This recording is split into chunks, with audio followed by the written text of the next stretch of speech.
Hi, my name is Babaeko. I'm the CEO of X3M Ideas Group with offices in Lagos, Johannesburg, and Lusaka, Zambia. I think there's magic anywhere, to be honest. You put in work, and if God blesses that work, you see the result. So I think there's a lot of work. I have a very strong team. We're blessed with a very strong team, young team, agile and ready to work, very ambitious. We do all of those things and we put all of those efforts together, and the kind of passion we have for our clients' business, we go to the end of the world to look for the best ideas that we can use to sell the client's work. And hopefully this is all of the things that translates at the other end when people say, quote unquote, where there's magic or you are successful. But I really don't see any magic anywhere. It's a lot of hard work and lots of God's blessing, I think. Well, I mean, considering that this is a young man's game, we have lots of young people on the team. So lots of brilliant ideas that are really, really in sync with today's world. So you look at what's relevant for today and all of the ideas that's going to drive tomorrow. This is what my team brings to the table. So if you tailor-made all of these things and you customize it for X3M Ideas, you begin to see how we continuously push ourselves to innovate for tomorrow. Because, I mean, half of the job is what is happening today.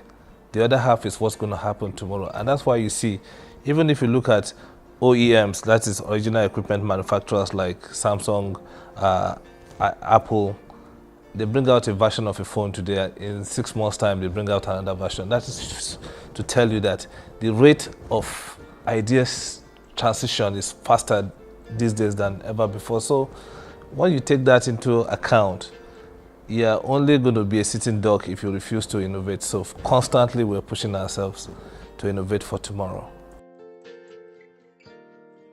Good question. I mean, nobody has ever asked me about North Africa before, but honestly, if I look at it, it's easy to do the arithmetic. I think it's purely a game of number on one hand, and secondly, a game of passion and what we think is our calling.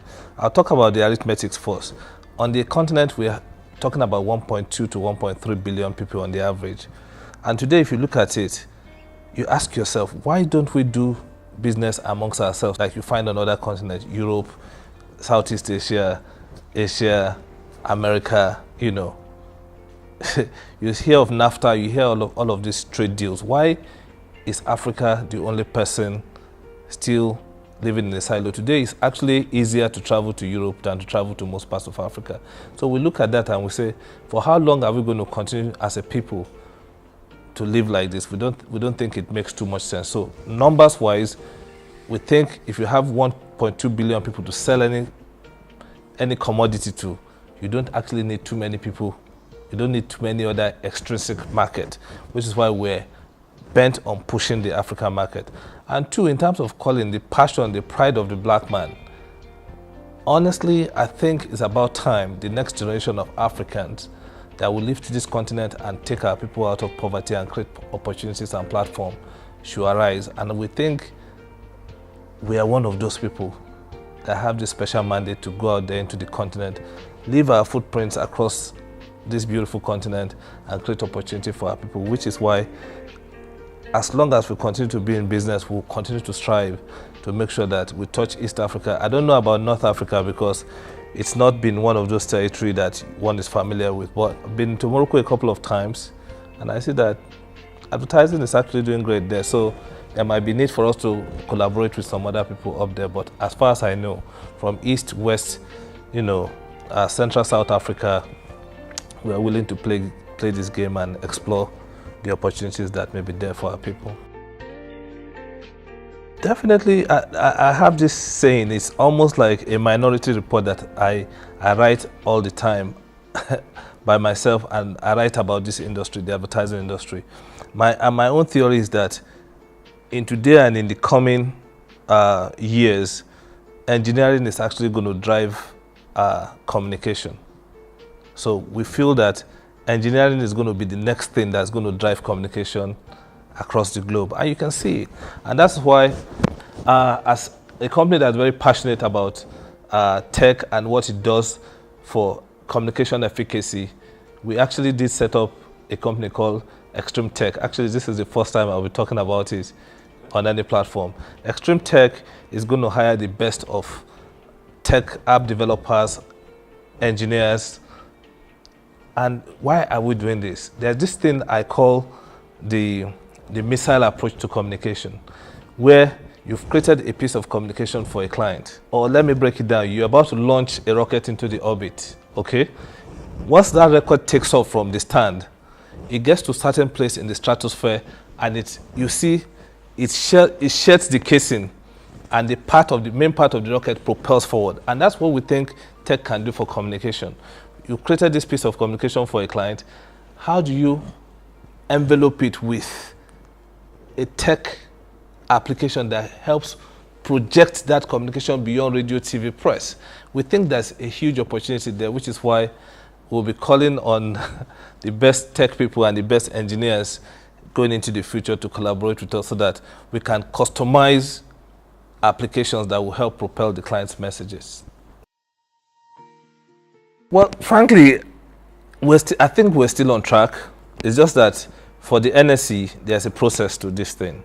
And we're studying the model and seeing what route to market works best for us as an agency. Clearly, we want the opportunity that we've created, this is the 7th year, and being out there and listed is part of our 10-year rolling plan. So we're in the 7th year, so we see a huge opportunity to be able to break that record and just break that jinx. Because why are we doing this? Some people have asked me, why are you even considering this at all? And I'm like, it's not just for myself. I mean, we've built a business. We've shown a track record of growth over the past 7 years. And we see that we're a major force, we're a major contender in the advertising communication space in Nigeria, now in Africa. So this is a good chance to be able to spread that level of goodwill and expertise we've built with the rest of the nation to say, okay, we're opening this business of come and be part of it. That is on one hand. Secondly is the issue of succession. You see most of the first, second generation agencies, maybe as soon as the owner retires, the agency starts to slump and probably sometimes dies. We don't want that. We want to create a business that's going to outlast us. We're a young team. We're working on our succession plan and all of that. But again, how do you create this opportunity for more people to be part of your enterprise? I think it's important for longevity. And thirdly is to make sure that, look, corporate governance become tighter. Once you are no longer accountable to yourself, you are not the MD of the agency that has the checkbook of his agency in his breast pocket and writing checks. Once you have other people's money, you have to be accountable to other people as well. So we think because of these 3 key points, we think it's worth considering and it's worth doing. But personally, as our corporate philosophy, anything worth doing at all is worth doing well. So we're going to painstakingly walk through the process and make sure we get there at the right time that we should get there. It has, because I mean, this business, sometimes you don't even have a life. You're running around, you have crazy deadline. I mean, is it a 60-something-year-old man or a 55-year-old man who is battling with arthritis that is going to be running around and meeting crazy deadlines? So the business is for the young, trust me. There's even no gainsaying that. And for us, even though I'm not like particularly young, I'm like halfway house there. But they keep me young, they keep my ideas fresh, because I still have to contribute some couple of ideas to the team as well. Or even not at all. I'm the last man in defense that will check quality control to make sure that we're delivering the kind of quality ideas X3M is now known for to all our clients. So it's about being young. And if you come to our office, you see it. We are probably the only agency in this country that has a full-fledged clinic, just to make sure that our people can test their blood pressure, check their blood sugar level. If there's any emergency in the workplace, we have a qualified nurse that we pushed from one of the high-flying hospitals in Lagos to work there 24/7 all through the week. We're probably one of the few places where you have like a game arcade in the office where people can let down their hairs when they have like ideas block.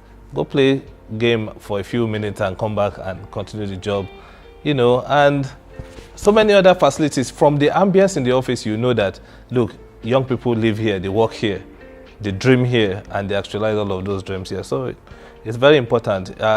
And the benefit for us as an agency, believe me, you can't even put price tag to it. And of course, the output for the client, you can see the result.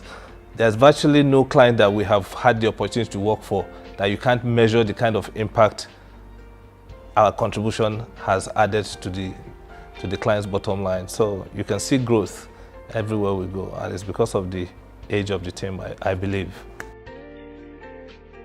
Macroeconomy is not friendly at the moment, and once, if gold should rust, what should lion do? You start to see the knock on our clients. That's when you start to get jittery, because if the clients are complaining, then we are at the bottom of the food chain. You can imagine what's happening to ad agencies. But be that as it may, what you find out in most markets, and Nigeria being no exception, is that the top 3-4 ad agencies will be okay.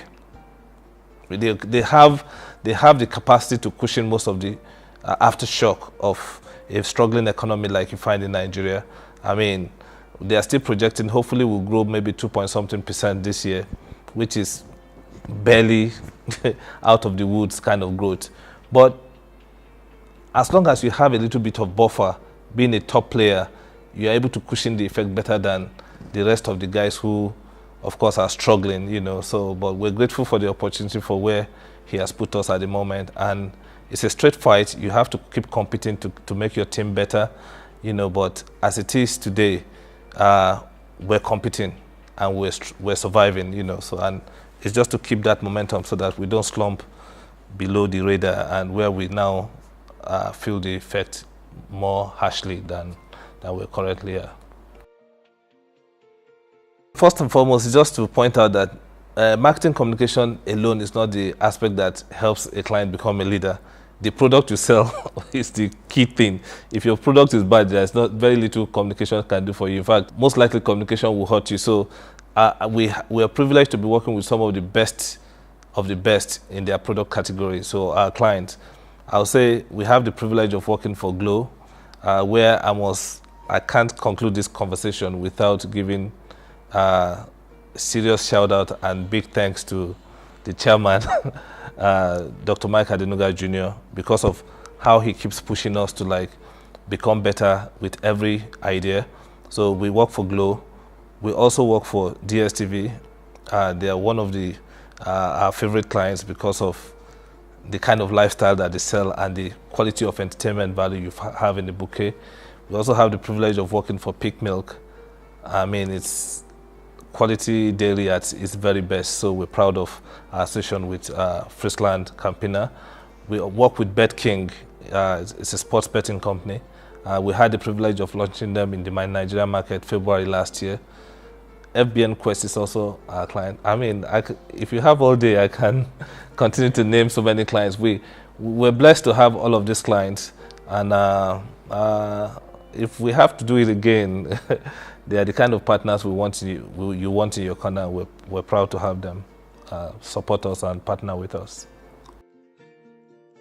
Maybe because I'm a Pan-Africanist, so all those kind of blanket statement doesn't sit well with me normally. I don't think we are far behind our global competitors, and I'll tell you why. One, you have to tell me what parameter you're using to judge this far behind, because if it is ideas, I think Nigerian agencies were fighting for our spot in the global arena. Last year, X3M went to Morocco, and we were competing with a lot of agencies, Pan-African-wise, and we were winning all the awards there. Other Nigerian agencies too are winning at Epica. Maybe the only one that has eluded us thus far is Cannes, which I'm sure it's a matter of time, not if. So I think, well, yeah, there could be some discrepancies, some gaps between maybe even remuneration. You could see that, look, you have a much more robust and advanced market like in Europe, in America, where agencies are able to charge more, okay? So you could say there's a gap there. So, but even in Nigeria, the more you're able to display competence and display value proposition, you also put yourself in a good place to be able to charge more, But in terms of human capital, Nigeria is growing. I mean, the level of creative expertise you find here, strategists and everything, I think the gap is already being closed, to be honest with you.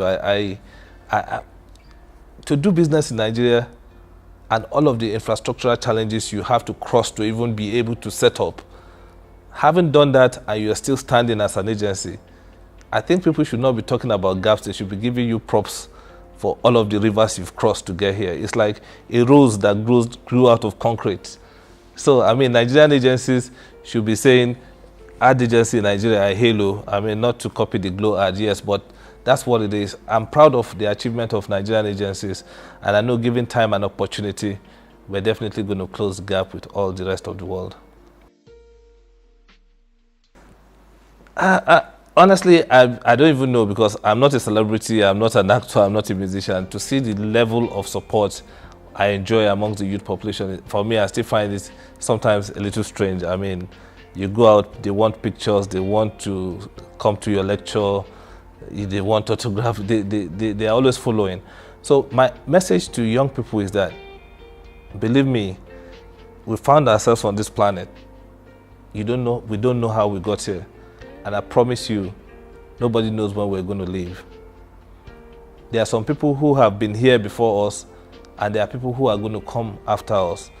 Some have come, and I promise you, until that proverbial book of life is opened on that last day, their name may never be repeated again. So you have to make a choice.